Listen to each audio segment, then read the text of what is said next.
Welcome to this month's Minute with Victor, where Dr. Cotton answers your questions. This month's question comes from a physician who writes, after Levaquin was found to increase the risk of tendon rupture, law firms began running ads asking anyone who'd taken the drug to call. As a result, prescribing Levaquin became tantamount to legal suicide, but it was also the best drug for certain patients, and I didn't want to compromise their care. What's the best way to cover myself in this situation?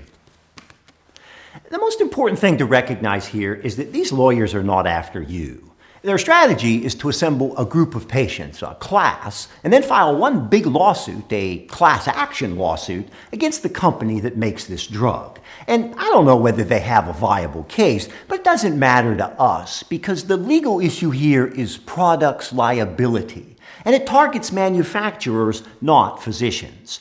Of course, this doesn't mean that we can just ignore the issue. We certainly want to know about this risk and factor it into our decision as to whether we use Levaquin. But we also want to recognize that tendon rupture is just one of the many risks that come along with every medication. According to its package insert, Levaquin can also cause agranulocytosis, hepatotoxicity, and convulsions.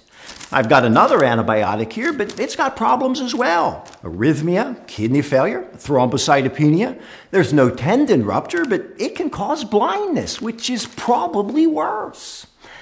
My point is that we practice medicine with imperfect tools, and there's risk in everything that we do.